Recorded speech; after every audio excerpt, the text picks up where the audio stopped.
2014, so we're almost up. So at 2018 World Cup. So the 2014 World Cup, man.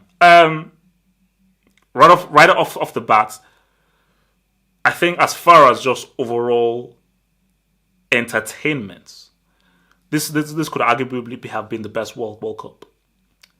Because I always held that it was the 94 World Cup, but I felt that this World Cup, arguably you could say, make a strong case that this was the best World Cup. World Cup came home to Brazil, the home of football, Hoka Bonito and so forth. And I think already there was massive pressure on Brazil. Brazil, you have to win it. So Brazil already felt the pressure. No, we have to go out and we're going to win it. 100% the standout favorite was Spain.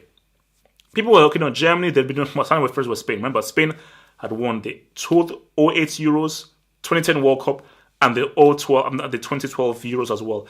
So all eyes were like, no, Spain are the favorites that they could do the quadruple. You know, they could really just show that they really are the most dominant team ever. And it started with the flipping bang, man. Because Spain, I remember watching it in a pub near just up the road. Spain against Holland. And I just think the way that, and remember this was a rematch of course, the final. And the way Holland destroyed them and totally took them apart, I think sent shockwaves around the world.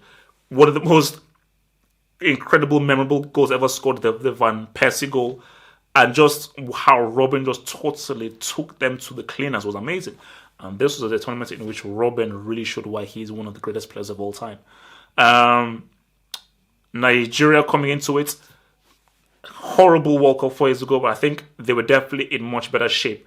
And they were, of course, coached by the incredible Keshi that just come off winning the African Nations Cup. And I think this was a Nigerian team that looked far better, played far better, were far better in their skin. And you could really see, no, they were really returning back to what glimmers of what we saw in 94 and 98. And again, one of the standout matches was them against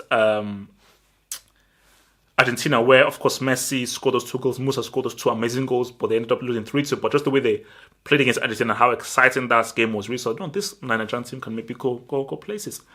But all eyes were on Brazil. England, I think they really disappointed as well, because England, they ended up coming, I think they finished bottom. So that was a horrible performance by them. It was also cannibal where he decided to sink his vampiric claws into Chiellini. But Italy, again, they forgot to qualify from the groups. This was a huge emergence of James Rodriguez, who I believe was perhaps the player of the tournament. Yeah, he was perhaps the player of the tournament because of how well he played, because he was absolutely amazing for Colombia. But again, all eyes were on Brazil. And all eyes were on Neymar, because he was seen as the next great thing, the next great player. And everybody was behind Brazil. They were trying to propel them through, lead them through, really take charge on them, and really propel them, and really support them all the way. And Brazil never really shone. So against Colombia, again, a very emotional game. Neymar getting injured by Zuniga, kneeing him in the back. But at the main time, you also saw what Germany were doing. I think also Germany was also a team where, like, you know, they were just coming close. 06 semi-finalists, 08 beating finalists, 2010 semi-finalists, 2012 beating semi-finalists. They were just getting close, and it was still the same call. It's still the same call. And then came that semi. Also, just before I get it, this is also a thing of Messi, because there was a lot riding on Messi. Because again, the first time where Messi was really playing was 2010. But of course, it didn't really come right, and they got nuked by Germany 4-0 there. But I think really this was where Messi was looking right down. It's your World Cup. You need to go through. And I think he started off really, really well, especially in the group stages. But he sort of faltered. By the time he got to the semis, he really wasn't coming through. And it really was the defensive work of Argentina that really helped them. But them, of course, winning on penalties. But again, Holland, they did the best they could. And Robin, he played out of his skin. But it was a very tight game that obviously went to Argentina. That game, the most infamous football game in history. One of the most infamous sporting moments in history. I was watching the match here as well. And I always remind people of this because I remember this so clearly. So people coming off and Brazil were holding the Neymar shirts. And once Brazil were holding the Neymar shirts, I was like, okay, mentally they're in a bad place. I mean, what the hell? Okay, this is a flipping fetus that you're holding the shirts of your men. Go and do the job without him. But I remember when they were about to kick off, I remember the camera zoomed into Schweinsteiger's face. And I remember Schweinsteiger smiling. And it was just a smile of like, we like this. We're the away team. We're the enemy here. We can feel the vibe. We can feel the occasion. So Schweinsteiger just sort of was like, wow, there's a little smile that he saw there.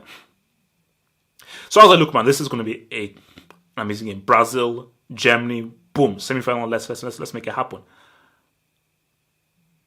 So obviously when Germany scored earlier, like, whoa, damn, flip.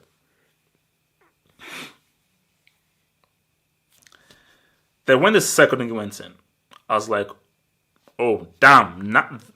Okay, Brazil are in this. They're in a serious state now because these are 2 early goals. Then when by the time the 4th went in, I left the room. Then I was basically watching it halfway through. By the time it got to 5-0, I think it was like 5-0 after 20 minutes. Then I was like, okay, guys, we're witnessing something we've never witnessed before. This is now frightening. This is not frightening. And people say this a long time. They say that did Germany take it easy or so far? And what should Germany have done? The worst thing to do is to take it easy and start stopping guys off. It's a professional game. It's a competitive professional game. You have to keep on playing. And I think that's what Bart Simpson, aka Lamb, said, that it would be rude for us to not take this seriously and actually play seriously. We just have to play the game. You just have to play the game. 7-1.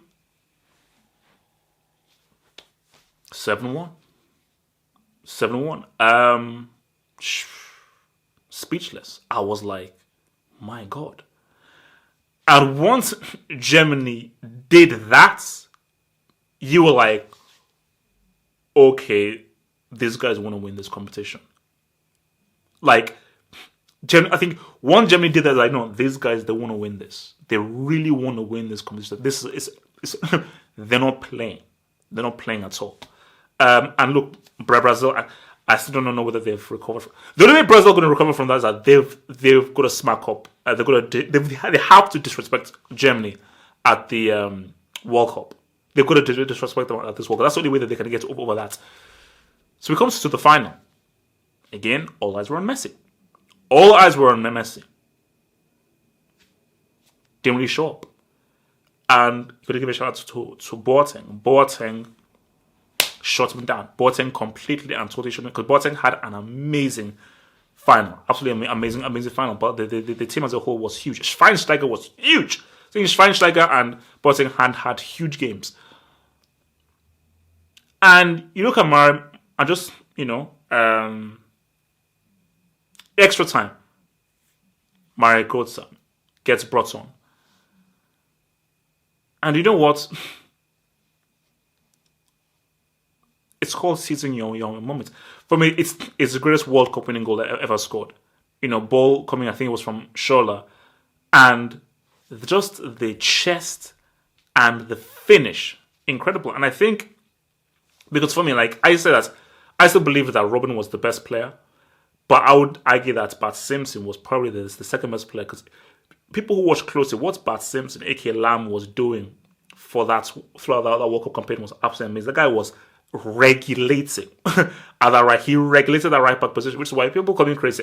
I still say he's the best right back of all time. That's just my view. But yeah, so I just think that was Germany deserved to win the game. Sorry, they deserved to win it. Germany were the best team at that World Cup. Like, when I think of who was the best team, Germany were the best team. Because yes, they started slowly, but I think once they found their range, the team just clicked. The team just clicked, and they were easily the deserved winners, and it was such a deserved way to win it. And I just think that it was a culmination of, I think, a 6-7 year project of like investing in youth programs, creating a new way of playing, improving the technical ability of players, and so many hang-ups, so many semi-final losses, final losses, and I think for it to finally bear fruition and say, boom, so much work done. This group still stayed together, learned from the mistakes, and it ended with a deserved World Cup win. It was like, boom, that was just something that, that was just the club began with Joachim Löw, and Joachim Löw ended up finishing. So yeah, man, I just think, look, it was an amazing World Cup. Memorable moments, of course, that's 7-1. Some pretty good games, some amazing football from Robben, and yeah, man, look, that's just for it to end like that without Mario Götze goal, for me, just put the icing on the cake on this being a truly exceptional World Cup.